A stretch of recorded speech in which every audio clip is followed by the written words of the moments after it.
Terapi oksigenasi. Terapi oksigenasi merupakan tindakan yang dilakukan dengan upaya memberikan oksigen atau O2 sebagai upaya koreksi kondisi hipoksia atau hipoksemia. Pemberian terapi oksigenasi dibagi menjadi dua macam. Untuk yang sistem aliran rendah atau low flow system itu ada dua. Yang pertama ada low flow, low concentration, itu ada kateter nasal dan kanul nasal. Untuk yang kedua ada low flow high concentration, itu ada tiga macam. Sungkup muka sederhana, sungkup muka dengan kantong rebreathing, dan sungkup muka dengan kantong non rebreathing. Untuk macam yang kedua itu ada sistem aliran tinggi atau high flow system. Di high flow system itu ada dua macam juga.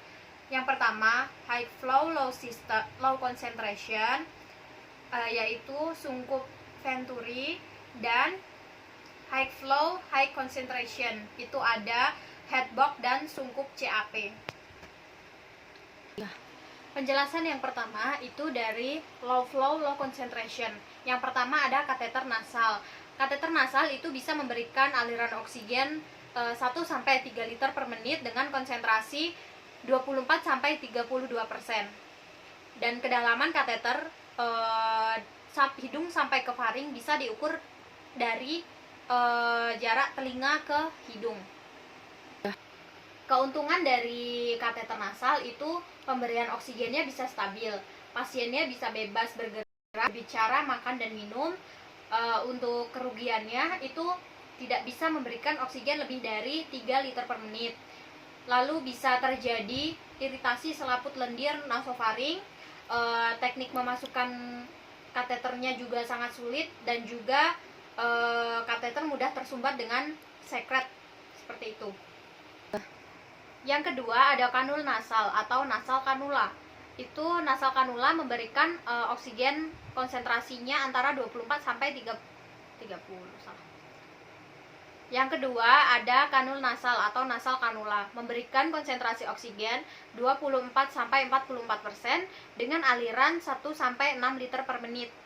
Konsentrasi oksigen akan naik 4% pada setiap kenaikan aliran 1 liter per menit. Kanul nasal sesuai jika digunakan pada pasien yang membutuhkan dosis oksigen rendah hingga sedang. Keuntungan dari pemberian kanul nasal itu pemberian oksigennya bisa stabil dengan tidal volume dan laju nafasnya teratur. Baik diberikan dalam jangka waktu yang lama juga, dan efisien dan juga nyaman untuk pasien. Kerugiannya bisa menyebabkan iritasi pada hidung, bagian belakang telinga tempat tali binasal. Untuk jenis yang kedua itu ada low flow high concentration. Yang pertama itu ada simple face mask atau sungkup muka sederhana. Sistem aliran rendah dengan hidung, nasofaring, dan orofaring sebagai penyimpanan anatomik.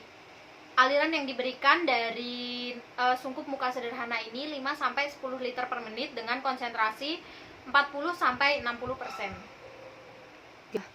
Masker ini sesuai pada pasien yang mengalami gagal nafas, hipoksemia, tetapi tidak sesuai untuk pasien yang mengalami gagal nafas, hiperkapnik atau hiperkapnik respiratory failure.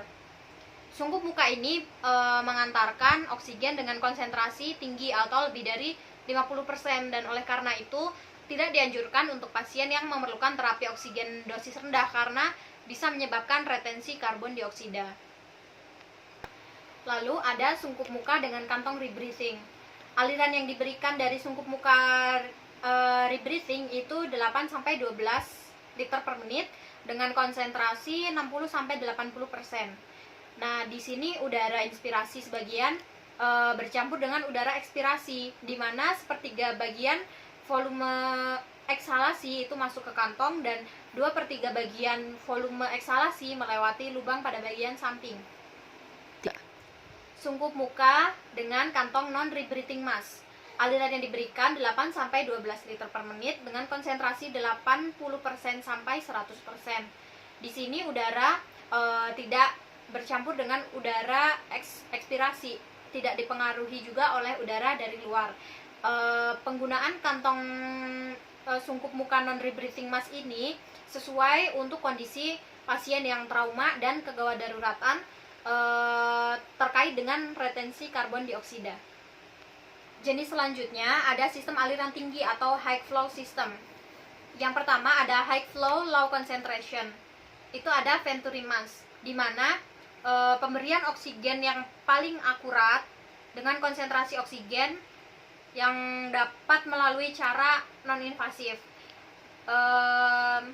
Venturi mask ini digunakan untuk mengalirkan oksigen 3-8 liter per menit dengan konsentrasi oksigen 24%, 28%, 35%, 40%, dan 60%. Indikasi penggunaan Venturi mask ini adalah severe COPD, severe bronkitis, dan neuromuskular atau chest wall disorder. Lalu yang terakhir ada high flow high concentration, di mana ada dua jenis juga, ada headbox dan sungkup CAP. Headbox ini dibutuhkan karena bisa mentoleransi kebutuhan klien.